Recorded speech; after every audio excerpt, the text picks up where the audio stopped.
Hey guys, welcome back to the Whimsical Workshop.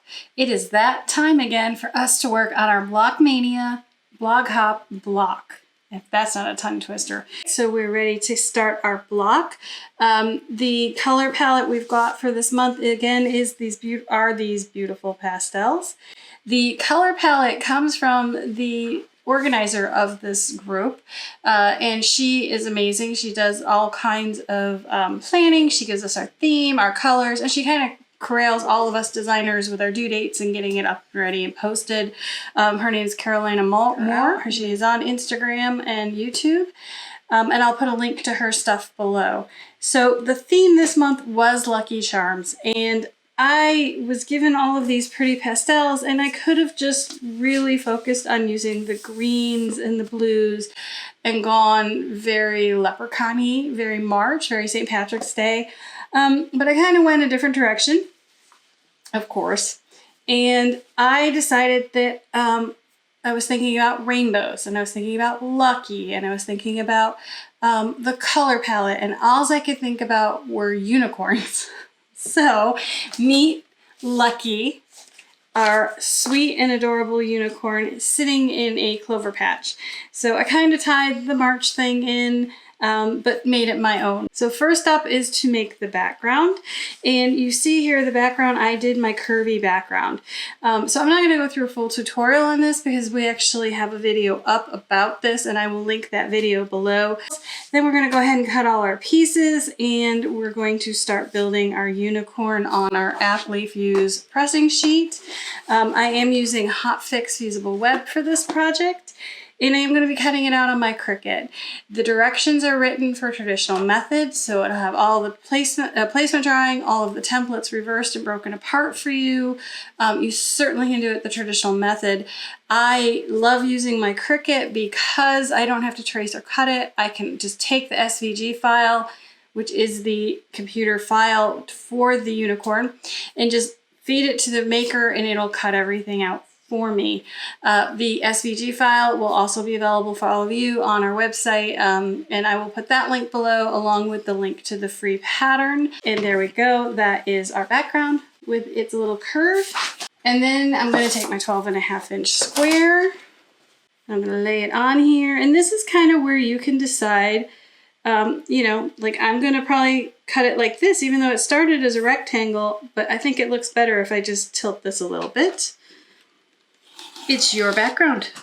Cut it how you like. All right, now Lucky has a background.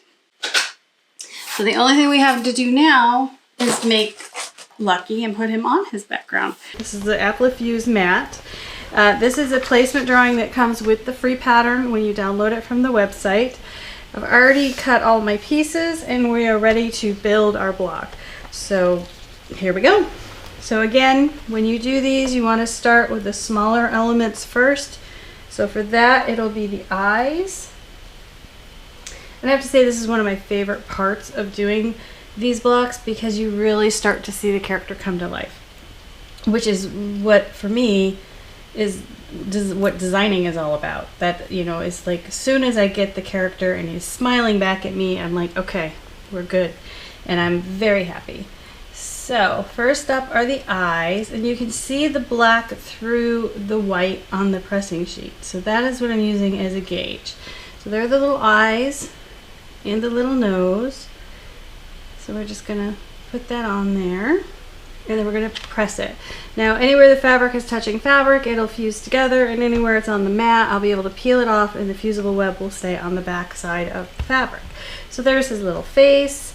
While that's cooling off, I'm going to start building the tail.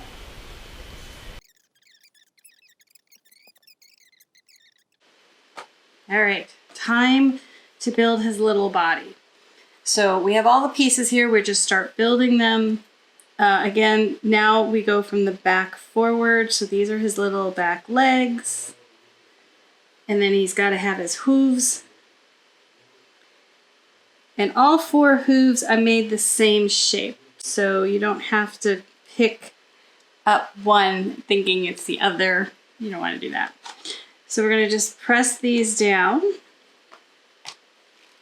and then we're going to put his little chubby body There we go. Oh, yep, his body goes next. And you have to pay attention to the order it's built by looking at the drawing, because you don't want to do things out of order. I'm using HotFix adhesive for this, and it is a permanent adhesive.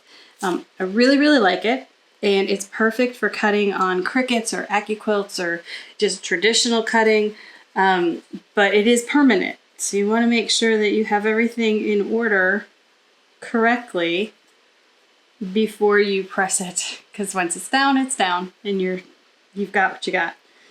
So we're going to do this. Now I'm doing multiple layers at one time. If you haven't done this before, you may want to do one layer at a time. And now you can see here, these are kind of little rough cut. The little hooves are rough cut there. So this is my opportunity to clean anything up before I iron it down. I'm sure that was just me not paying attention, but we're going to get rid of that so those hooves look really nice and clean. I could have probably fixed it with stitching, but if you can fix it ahead of time, why not? Just get it fixed. All right, so we've got those in, we've got those in. Everything looks good. We're going to iron his little body. But this is the best, like I said, this is the best part, is seeing these guys come to life. And this is month 7. If you haven't seen the other ones, we did Puppy Love last month, which I think may have been my favorite before this guy came along. So every month, that month is my favorite, just so you know. And then next month will be my favorite then. All right, so now we're ready to build his head. And the adhesive the fusible web does not take a lot of heat. You don't have to, really press it, and it should adhere very quickly, especially if you're using a hot iron. So we're gonna go ahead and build the head first. And this is where placement drawing is extremely helpful. And that's why we put them in most of our applique, especially if it's more complex or it's big. We will give you a placement drawing so that your character will look just like our character and you're not guessing at how it looks. Now again, I can see through my fabric, and you can see when I lay this down, you can see there's a little bit peeking under my black eye. So I'm just going to clean that up. This is your chance to fix everything that you may have cut and not sure how you were cutting it. Now this is really easy to position because I did the head in 2 pieces. There's his muzzle and then there's his head. So I can see the eyes underneath, and then I can use the top edge of the muzzle is where the eyes sit. And so that helps you gauge where it goes. So there's that. Now, this guy, it doesn't come completely to life until we draw his little mouth on.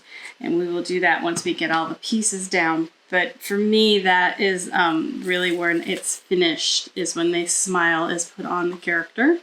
So we're going to put his little body under here. And I use that placement drawing as my roadmap. There we go. So we need to do the hair. And you see I'm kind of leaving that to last because the hair is going to have stuff that goes down, and then the horn goes on, and then this is actually 2 pieces, though it looks like 1, so we want to make sure it lines up. So I'm kind of saving that piece for last. See how challenging it is. Oh, look at that. It's not at all. You're going to use that edge to align with the head. This goes around his hair. And this piece will get tucked underneath his ear. There we go. Now I want to make sure I put these little ear pieces in. And then the unicorn's magic is in its horn. So let's go ahead and put her horn on. Now that is where the placement drawing is saying it goes. But I think it'll look cuter a little bit further up. So I'm going to pull that up. Creative license, you can do that. Now we need to put the rest of her hair in. And the peach, I'm going to pull this up carefully. We're going to position the pink in. no, we're going to put the peach in first. So the peach goes first. Then we're going to add the pink.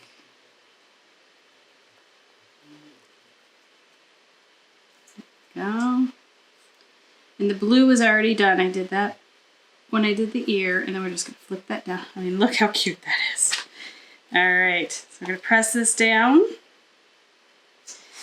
That is my little unicorn. Now he's missing his mouth, and he's missing his lines on his helmet, on his horn. So what I'm going to do is set up my light box and show you how to transfer them over. And then I'm going to link a video below about how to finish the edges and how to do that machine embroidery. We did that pretty much every month for the first 4 or 5 months. So I don't want to make you sit through it again when there's other videos that are just as good at covering that. But let me get my light box set up. So to do the lines on my character, we're going to just pull the placement drawing over. And we're going to pick up Mr. Lucky over here. Yeah, he'd be cute. All right, we're going to lay him on the light box.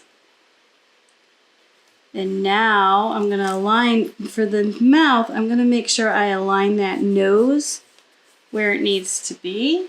And then I would recommend using a fabric pencil in case you don't hit the line when you are sewing it. You can always erase it, and I'm just going to draw his little mouth on. And that's what's going to give him his personality.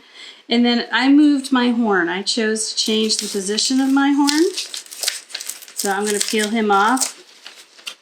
He shouldn't stick, it's just the heat of my hand pushing down the fusible onto the paper. So there's that. I aligned the horn, and now I'm going to draw the lines on the horn.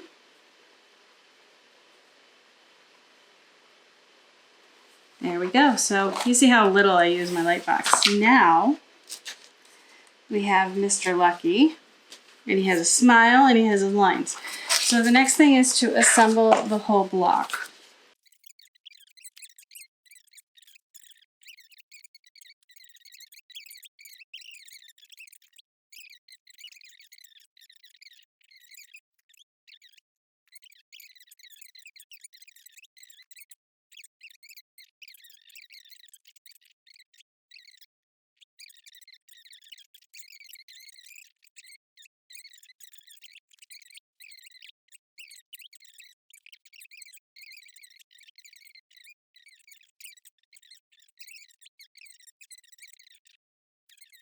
And there is Lucky.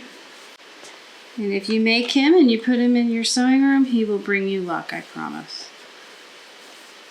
I'm not going to say if it's good or bad, but he'll bring you some luck. And there we are. So we have Lucky all stitched out.